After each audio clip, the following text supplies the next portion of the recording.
یہ حضور اکرم صلی اللہ علیہ وآلہ وسلم کے دور کی بات ہے۔ مسلمان مکہ سے مدینہ ہجرت کر چکے تھے۔ ان دنوں میں ایک یہودی عورت نے ایک بچے کو جنم دیا جو پیدائشی کانا تھا۔ جب وہ کچھ بڑا ہوا تو مسلمانوں کے بچوں کے ساتھ کھیلا کرتا تھا۔ یہ پراسرار بچہ مدینہ اور کرب جوار کے علاقوں میں مشہور ہونے لگا۔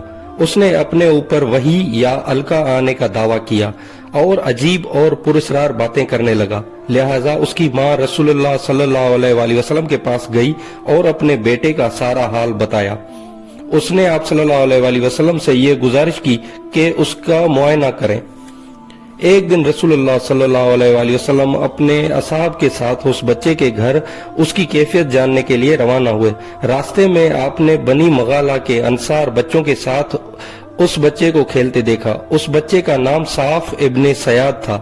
حضور اکرم صلی اللہ علیہ وآلہ وسلم حضرت عمر اور کچھ اصحاب کے ساتھ ان بچوں کے پاس گئے۔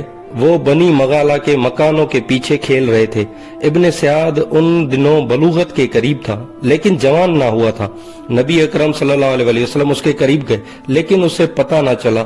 آپ صلی اللہ علیہ وآلہ وسلم نے اس کی کمر پر ایک ضرب ماری اور ابن سیاد سے فرمایا، کیا تو گواہی دیتا ہے کہ میں اللہ کا رسول ہوں؟ ابن سیاد نے آپ کی طرف دیکھ کر کہا، میں گواہی دیتا ہوں کہ آپ اللہ کے رسول ہیں۔ پھر ابن سیاد نے رسول اللہ سے کہا، کیا آپ گواہی دیتے ہیں کہ میں اللہ کا رسول ہوں؟ تو آپ نے اسے چھوڑ دیا اور فرمایا، میں اللہ اور اس کے رسولوں پر ایمان لایا۔ پھر نبی اکرم صلی اللہ علیہ وآلہ وسلم نے اس سے پوچھا، تو کیا دیکھتا ہے؟ ابن سیاد نے کہا، میں سمندر پر عرش دیکھتا ہوں۔ آپ نے فرمایا، وہ ابلیس کا عرش ہے۔ ابن سیاد نے کہا، میرے پاس سچی اور جھوٹی خبریں آتی ہیں۔ رسول اللہ صلی اللہ علیہ وآلہ وسلم نے کہا، پھر تو تیرا معاملہ الٹ پلٹ ہو گیا۔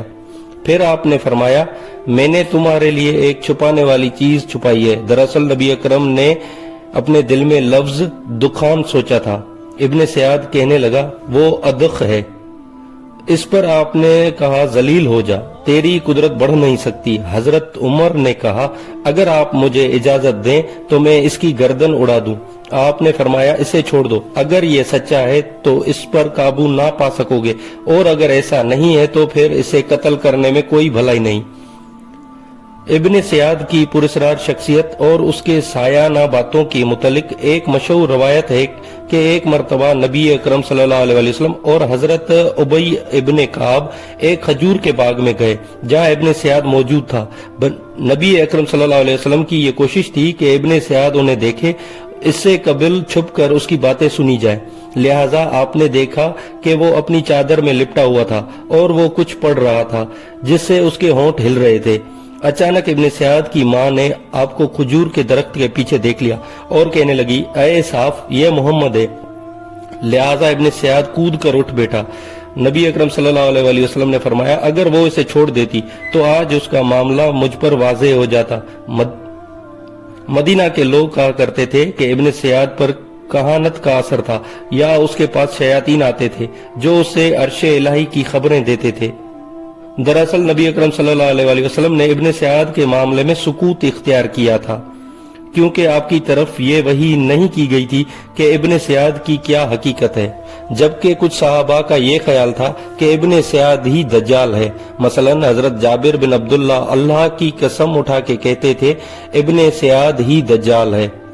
حضرت عمر رضی اللہ تعالیٰ عنہ حضور اکرم صلی اللہ علیہ وآلہ وسلم کے سامنے ابن سیاد کو دجال کہا کرتے تھے، لیکن آپ نہ ہی اس بات کا انکار کرتے اور نہ ہی اقرار۔ تاریخی کتابوں میں ابن سیاد کے متعلق یہ بھی آتا ہے کہ ابن سیاد اور اس کی ماں نے بعد میں اسلام قبول کر لیا تھا، اور ابن سیاد لوگوں سے کہا کرتا تھا کہ وہ دجال نہیں ہے، لیکن اس کے باوجود لوگ ابن سیاد کے متعلق شک میں رہا کرتے تھے کیونکہ وہ ہمیشہ عجیب و غریب باتیں کیا کرتا۔ لہٰذا حضرت ابو سعید خدری رضی اللہ تعالیٰ عنہ بیان کرتے ہیں کہ ہم حج یا عمرے کے لیے نکلے تو ہمارے ساتھ ابن سیاد بھی تھا۔ ہم نے ایک جگہ آرام کرنے کا پڑاؤ ڈالا تو ہمارے قافلے میں موجود لوگ بکھر گئے، مگر میں اور ابن سیاد ایک جگہ باقی رہ گئے۔ مجھے ابن سیاد کو دیکھ کر بہت خوف محسوس ہوا کیونکہ اس کے بارے میں لوگ بہت سی باتیں کیا کرتے تھے۔ حضرت ابو سعید کہتے ہیں کہ اس نے اپنا سامان میرے سامان کے ساتھ لا کر رکھ دیا۔ میں نے کہا گرمی بہت سخت ہے، بہتر ہوتا کہ تم اپنا سامان اس درخت کے نیچے رکھ دیتے، لہٰذا اس نے ایسا ہی کیا اور دوسرے درخت کے نیچے اپنا سامان رکھایا۔ پھر ہمارے سامنے ایک بکری لائی گئی، اس نے اس بکری کا دودھ نکالا اور پیالہ میرے سامنے لا کر کہا ابو سعید پیو۔ میں نے کہا گرمی بہت سخت ہے اور دودھ بہت گرم ہے۔ دراصل میں اس کے ہاتھ سے لے کر پینا پسند نہ کرتا تھا، پر وہ کہنے لگا اے ابو سعید، لوگ جو کچھ میرے بارے میں کہتے ہیں، اس وجہ سے میں نے یہ ارادہ کیا کہ ایک رسی لے کر درخت کے سامنے باندھوں اور اس سے لٹک کر پھانسی لے لوں۔ اے ابو سعید، کون ہے جس پر رسول اللہ صلی اللہ علیہ وآلہ وسلم کی حدیث پوشیدہ ہو؟ اے انصار کی جماعت، تم پر تو پوشیدہ نہیں۔ کیا رسول اللہ صلی اللہ علیہ وآلہ وسلم نے یہ نہیں فرمایا تھا کہ دجال کافر ہوگا جبکہ میں مسلمان ہوں؟ کیا آپ نے یہ نہیں فرمایا کہ دجال بانج ہوگا اور اس کی کوئی اولاد نہ ہوگی اور میں تو اپنا بیٹا مدینہ چھوڑ آیا ہوں؟ کیا رسول اللہ نے یہ نہیں فرمایا تھا کہ دجال مکہ اور مدینہ میں داخل نہ ہو سکے گا اور میں مدینہ سے آ رہا ہوں اور مکہ جانے کا ارادہ ہے؟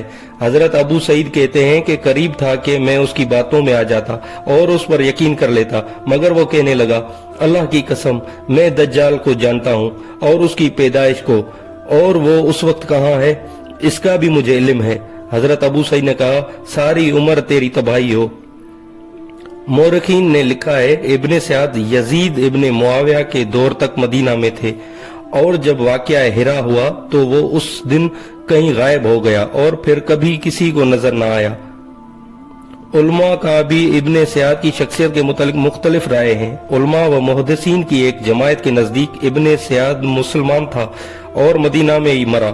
جب اس کی نماز جنازہ پڑھائی گئی تو اس کا چہرہ کھول کر لوگوں کو دکھایا گیا تاکہ بات واضح ہو جائے۔ ابن سعد نے جہاد بھی کیا تھا اور حج بھی، اور مسلمانوں کے درمیان زندگی گزاری، لیکن وہ خود ایسی باتیں کیا کرتا تھا کہ لوگ اس پر شک کرتے تھے۔ بعض علماء نے لکھا ہے کہ نبی اکرم صلی اللہ علیہ وآلہ وسلم نے اس امت میں جن 30 دجالوں کے آنے کی خبر دی ہے جو قیامت سے قبل ظاہر ہوں گے، ابن سعد ان دجالوں میں سے ایک دجال ہے، لیکن وہ دجال اکبر نہیں ہے جو قیامت کے قریب نکلے گا۔ یہ قول سب